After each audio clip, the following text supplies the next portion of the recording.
Hello and welcome. David Baker here. Monday, January 24th for Wisdom for Our Children. We want to give you something to be able to teach them.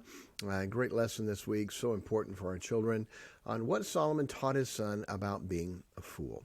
What Solomon taught his son about being a fool. This is divided up into 7 different lessons. You can take this topic, pick one of these verses as a memory verse, and then you have 7 lessons to be able to teach your kids. And if you do not have the video we did on how we do family vacations, let me know. Email askpastorbaker@gmail.com, and I'll send that to you. And it's not preaching time, but good lesson, encouragement, fun, enjoyment, testimony, open fellowship, and all. Okay? All right, so on a fool, Solomon taught his son 37 times about a fool, 19 times about fools, plural, 13 times foolish, 8 times foolishness, a total of 77 times Solomon taught his son about fools, foolish, and foolishness. Okay? That's a lot of times. It's important. What is a fool? A fool is someone who knows what God wants them to do and doesn't do it. That's a big deal. A fool is someone who knows what God wants them to do and doesn't do it. They are a fool. God called them a fool. Okay? All right, so here we go. There's nothing worse than rearing a fool. Proverbs 10:1, a wise son maketh a glad father, but a foolish son is the heaviness of his mother. Heaviness, burden, weight.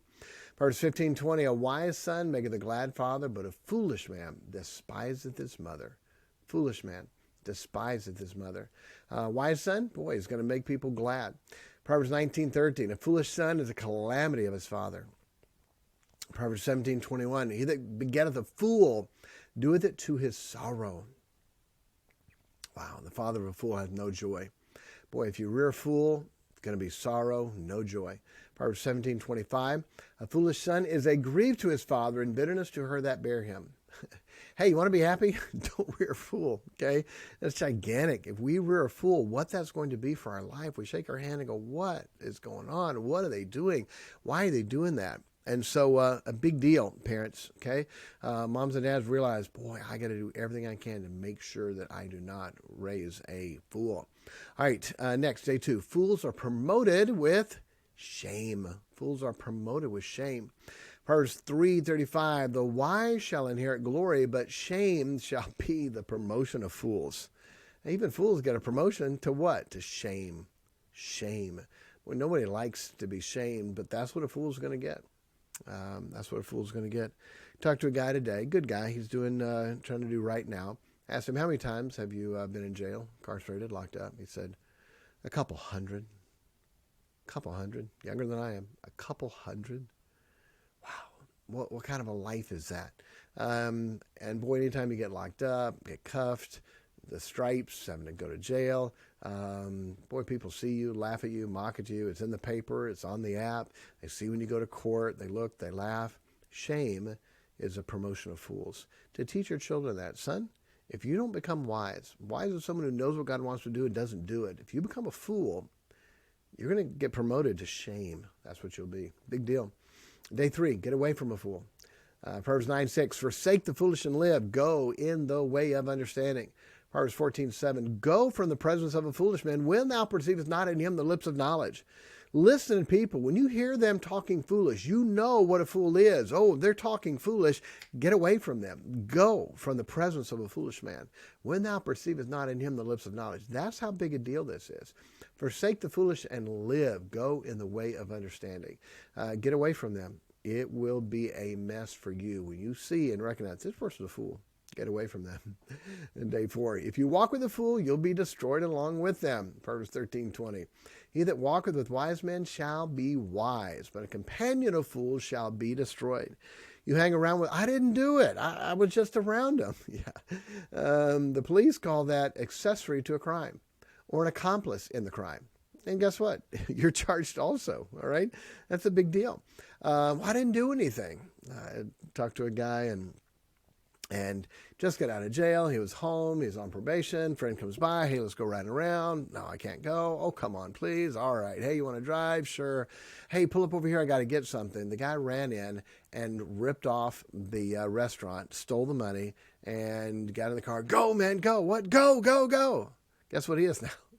He's the accomplice. He's the driver, the getaway driver. Didn't know what was going on, but he was hanging around with a fool, and guess what? Now you're a part of that. Whew, that's big. That's big. I got a couple of my boys, and they had an aerosol paint can. It was old, and they wanted to see what would happen if they shot it, if they blew it up. So they got the pellet gun out or BB gun out, and so they shot it, and they missed it.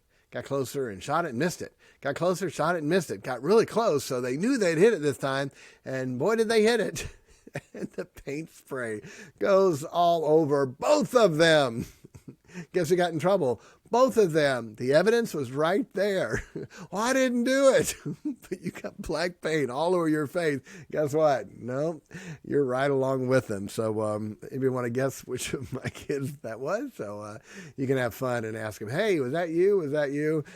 I won't say which one it is. But I'm sure the other kids will be glad to say, nope, it's not me. It was so-and-so. But when you realize, hey, they're not being wise, get away, or you'll be destroyed along with them. All right, day 5, fools despise wisdom and instruction. Proverbs 1:7. The fear of the Lord is the beginning of knowledge, but fools despise wisdom and instruction. Trying to tell a fool what to do, he ain't taking it. Sorry, he is not taking it. Okay, it just sounds better when they're a fool like that. He ain't taking it. He's not taking the wisdom. He's not taking the instruction. Nobody can tell him what to do. That's a fool. Son, listen to me. Let's look at this verse. Son, read that out loud, would you? But fools despise wisdom and instruction. Son, I'm trying to help you. Son, I'm trying to help you not mess up your life. And how do you respond to that? Son, how do you respond? Not good. What does the Bible say? That's a fool. If they despise wisdom and instruction. Big deal. Help them with it. All right, day 6. Fools' tongues get them into trouble. Fools' tongues get them into trouble. Proverbs 10:10. He that winketh with the eye causes sorrow, but a prating fool shall fall. Prating is much idle talk. Much idle talk. A prating fool. Son, your mouth's going to get you in trouble, son. Okay. How many times have we heard that? Proverbs 18:7. A fool's mouth is his destruction, and his lips are the snare of the soul. You better watch out, son. That mouth is going to get you in trouble. That's why it's so important, the tongue, to teach them how to control that, what to say and not to say. Big, big, big deal. And day 7. Okay. And day 7. A fool always thinks he's right. Proverbs 12:15, the way of a fool is right in his own eyes, but he that hearkeneth unto counsel is wise. The fool thinks he's always right. Fool thinks he's always right. Fool thinks he's always right, but you ought to get counsel. There are more in there, just a couple. This is after the 7 days. But fools make a mock at sin, Proverbs 14:9. Even women can be fools. A foolish woman is clamorous, simple, and knoweth nothing. We've got to be very, very careful about fools. It is a big deal. They'll destroy their life. They will bring heaviness, a weight, burden to mom and dad if we rear a fool. Gigantic deal. Teach them the Bible and make sure they are willing to live it and obey it. If not, they're going to be a fool, and it's going to create a lot of problems. Okay? All right. Hey, let's teach that to our children. Let's rear some wise children and not some fools so we can have a blessed life and they can have a great personal life themselves. Okay? God bless you. We'll see you next time.